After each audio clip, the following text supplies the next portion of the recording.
Para el mundo exterior, yo era una mujer que tenía toda su vida resuelta. A mis 31 años, era la fundadora y directora ejecutiva de Meridian Properties, una empresa de desarrollo inmobiliario que construí desde una sola propiedad en renta y $12,000 en ahorros que había logrado juntar trabajando turnos dobles mientras estudiaba la universidad. Nuestro portafolio ahora se extendía por 4 estados. Teníamos oficinas en Chicago, Dallas y una nueva sede principal en el piso 42 de una torre de cristal en Midtown Manhattan. La primavera pasada, Forbes publicó un artículo sobre mí. El titular me llamó la fuerza silenciosa que está transformando el mercado inmobiliario estadounidense. Mi mamá lloró cuando lo leyó. Imprimió 3 copias y hasta el día de hoy mantiene una pegada en su refrigerador. No les cuento todo esto para presumirles.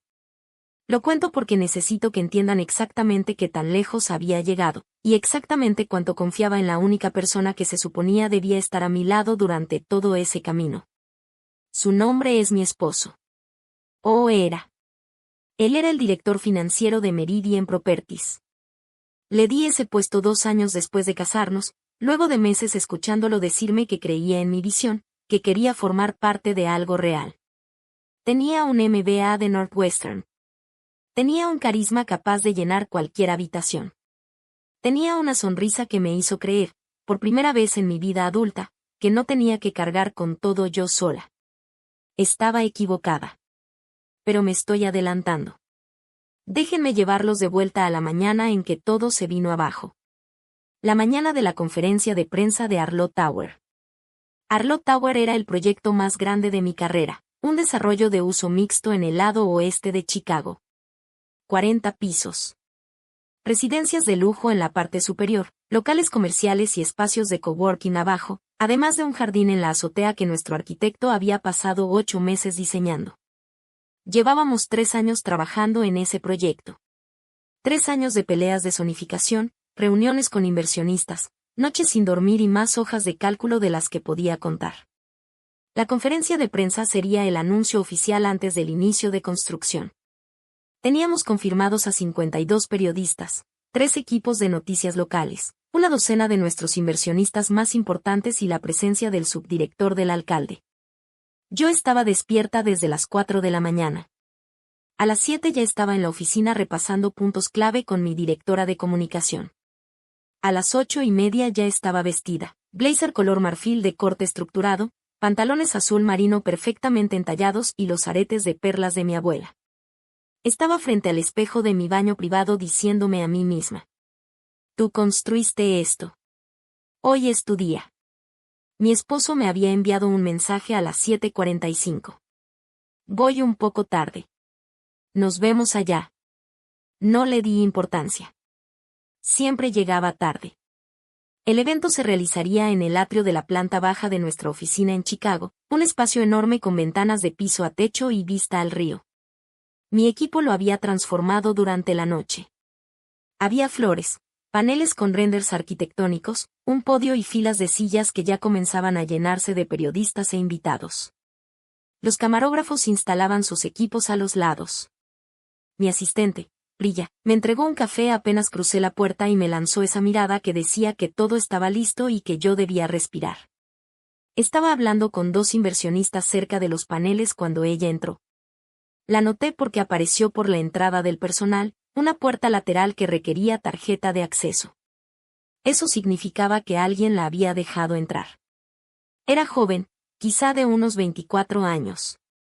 Llevaba un vestido demasiado elegante para un martes por la mañana, y demasiado ajustado para un entorno profesional. Traía en la mano un vaso de café de la cafetería de enfrente. Recorría la sala con una expresión que solo puedo describir como la de alguien que cree que está a punto de reclamar algo que le pertenece. Yo no la conocía. Volví a mi conversación. Lo que ocurrió después tomó menos de 10 segundos.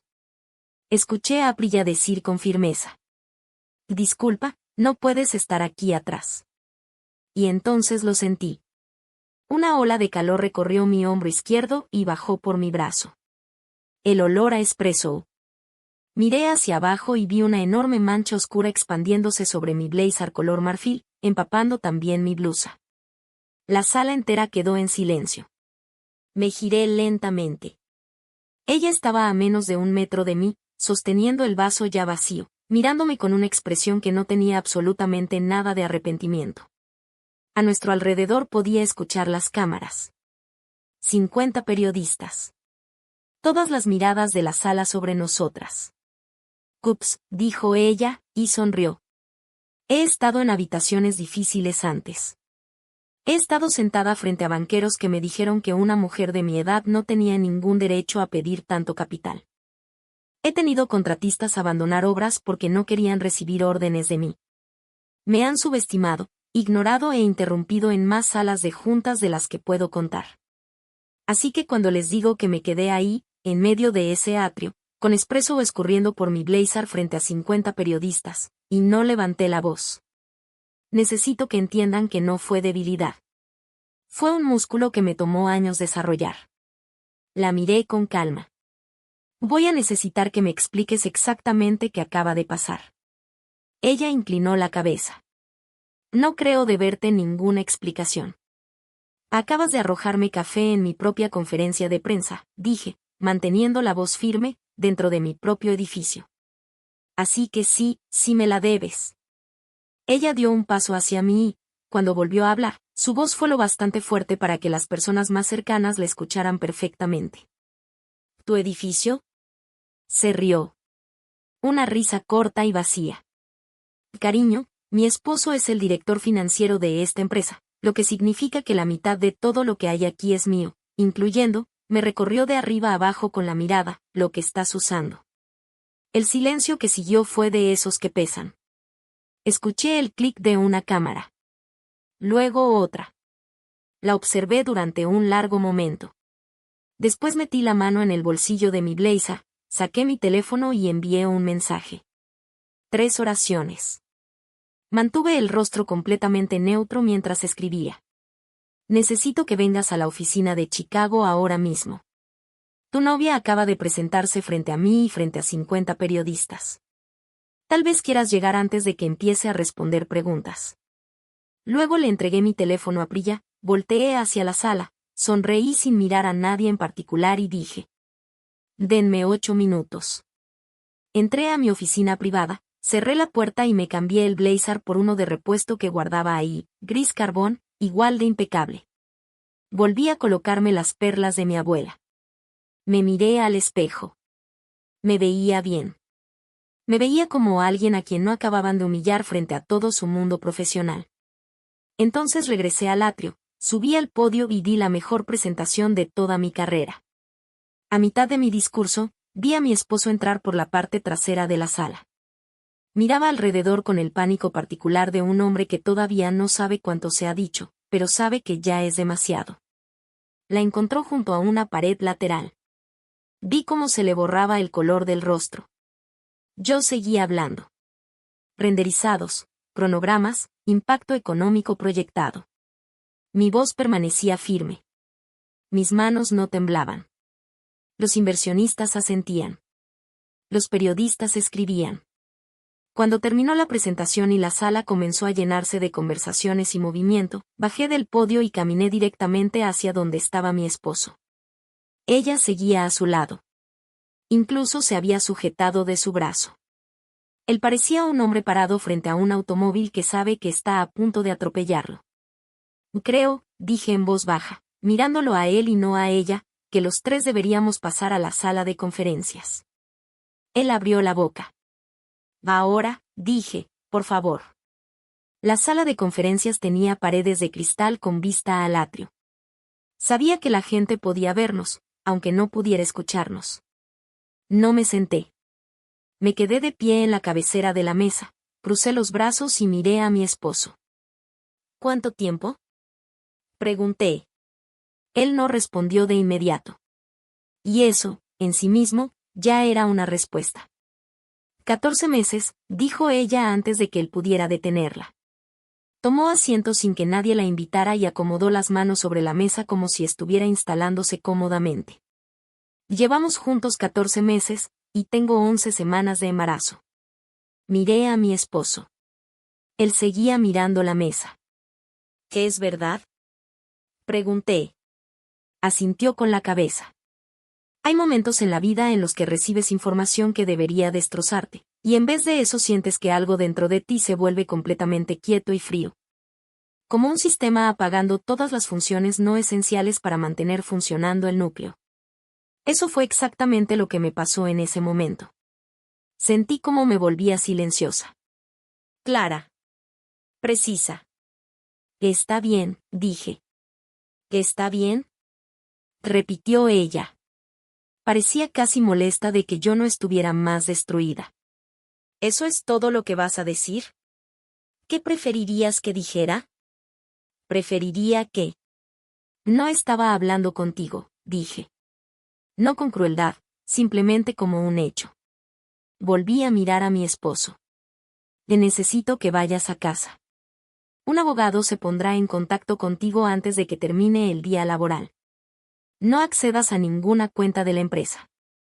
No envíes correos desde tu dirección corporativa y no hables con ningún miembro de mi equipo hasta que hayas hablado con un asesor legal. Hice una pausa. Esa última parte es tanto por tu protección como por la mía. Él se puso de pie. Parecía querer decir algo. Una disculpa, una explicación, cualquier cosa. Pero no dijo nada. Simplemente salió de la sala. Ella se quedó sentada. ¿Y ni siquiera vas a luchar por él? Entonces la miré de verdad. Realmente la observé por primera vez. Era joven. Y debajo de toda esa seguridad fingida, estaba nerviosa. Podía verlo en la tensión exagerada de su mandíbula, en la forma en que sus dedos permanecían rígidos contra la mesa. Había entrado a mi edificio creyendo que iba a destruir algo. Me pregunté qué le habría contado él. Me pregunté qué versión de mí le había mostrado. No, respondí. No voy a hacerlo. ¿Por qué no? Porque yo construí esta empresa, dije, y voy a seguir aquí mucho después de que esta conversación termine. Eso no es cierto para todos los que están en esta sala. La dejé sentada ahí y regresé al atrio. Lo que salió a la luz durante los siguientes 11 días fue peor que la mañana de la conferencia. Mi abogada, una mujer con la que había trabajado durante 6 años, brillante y metódica, comenzó a revisar los registros financieros esa misma tarde. Lo que encontró tomó 2 días completos en reconstruirse. Mi esposo había estado desviando dinero de las cuentas operativas de Meridian durante casi un año. Al principio eran cantidades pequeñas, estructuradas cuidadosamente para evitar alertas automáticas, pasando por 3 transacciones fantasma antes de terminar en una cuenta personal cuya existencia yo desconocía. El total, cuando mi abogada colocó la cifra final frente a mí, era de $437,000. Había usado una parte para rentar un departamento a poco más de 3 kilómetros de nuestra casa. Otra parte la usó para comprarle un automóvil a ella. El resto seguía en la cuenta, aparentemente destinado para algo que todavía no había tenido tiempo de hacer. Me quedé mirando esa cifra durante mucho tiempo. Le había dado a ese hombre acceso a la columna financiera de todo lo que me había tomado una década construir. Había confiado en él. Y quiero dejar algo claro, no fue porque fuera ingenua. Fue porque se supone que el matrimonio significa algo. Porque miré a la persona que estaba frente a mí en el altar y creí que la versión de sí mismo que me mostraba era real. El amor no te vuelve estúpida. Lo que hace es llevarte a darle a alguien un nivel de confianza que, si alguna vez lo usa en tu contra, termina sintiéndose como si todo hubiera sido una trampa desde el principio. Pero no lo era. Simplemente no había forma de que pudiera saberlo. Mi abogada presentó la demanda de divorcio y una denuncia civil por fraude financiero el mismo día. También entregó las pruebas a la Fiscalía del Distrito, que abrió una investigación criminal. Él me llamó 2 veces. No contesté. Le pedí a mi abogada que devolviera las llamadas. Ella me llamó una vez desde un número que no reconocí. Contesté porque no sabía quién era. Yo no sabía nada del dinero, dijo apenas respondí. Su voz sonaba diferente a la de la sala de conferencias. Más baja. Sin aquella actuación arrogante. Te juro que no sabía que te estaba robando. Y, honestamente, le creí. Eso no cambiaba nada, pero le creí. ¿O vas a tener al bebé? Pregunté. No sé por qué hice esa pregunta. Creo que necesitaba saberlo. Hubo una pausa. Sí. Entonces asegúrate de que tu abogado solicite una orden de paternidad antes de que avance el caso criminal, le dije. Vas a querer asegurar la pensión alimenticia antes de que congelen sus cuentas. Otra pausa. Esta vez más larga. ¿Por qué me estás ayudando? No te estoy ayudando a ti, respondí. Estoy ayudando al bebé. No es lo mismo. Colgué. En las semanas que siguieron, hice lo que siempre hago cuando el suelo se mueve debajo de mí. Trabajé. Arlott Tower siguió adelante. La ceremonia de inicio de obra se reprogramó y tuvimos 112 asistentes. Esta vez asistió el alcalde en persona, no solo su subdirector. Uno de los periodistas que había estado en el atrio la mañana de la conferencia escribió un perfil sobre mí para el Tribune. El titular decía: Después de la tormenta, como Victoria Land sigue construyendo. Mi mamá me llamó cuando salió publicado. Lloró otra vez. Dijo que también iba a imprimir ese artículo. El divorcio se finalizó 4 meses después de que presenté la demanda. Su caso criminal sigue en proceso.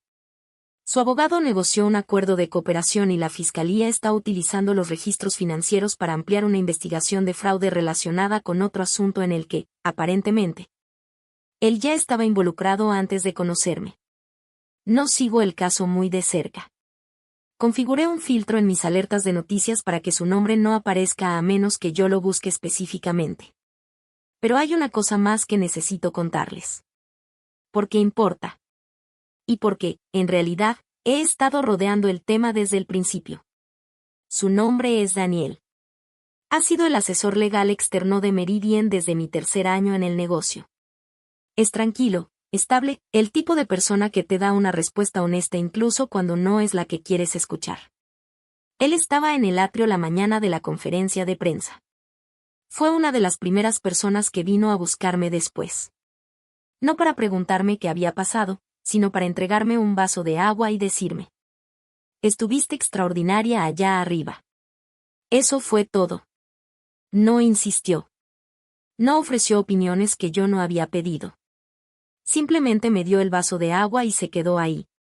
Y por un momento, en medio de una mañana llena de ruido y destrucción, ese pequeño gesto silencioso me dio más estabilidad que casi cualquier otra cosa. Salimos a cenar por primera vez 3 meses después de que mi divorcio quedó finalizado. No fue un gran gesto romántico. Me mandó un mensaje preguntando si quería ir por comida tailandesa y yo respondí: sí. Nos sentamos en una mesa en la esquina durante 2 horas y media hablando de todo, excepto del trabajo, lo cual era una novedad para ambos. Cuando me acompañó a mi auto, me preguntó si podía volver a verme. Y otra vez respondí: sí. Eso fue hace 7 meses. La semana pasada estábamos sentados en el balcón de mi departamento, mirando el skyline de Chicago, cuando él metió la mano en el bolsillo de su saco y colocó una pequeña caja sobre la mesa entre nosotros sin decir absolutamente nada. No lo hizo como un espectáculo. Simplemente la puso ahí, dejándome decidir qué quería hacer con ella. Miré la caja unos segundos. Luego lo miré a él. ¿No vas a decir nada?, pregunté. Pensé que primero querrías abrirla y sacar tus propias conclusiones, respondió. Normalmente así haces las cosas. Me reí. Y fue la primera vez en muchísimo tiempo que me reí así, sin reservas, sorprendida de verdad, una risa que salió de mí antes de que pudiera detenerla. Abrí la caja. Había un anillo dentro.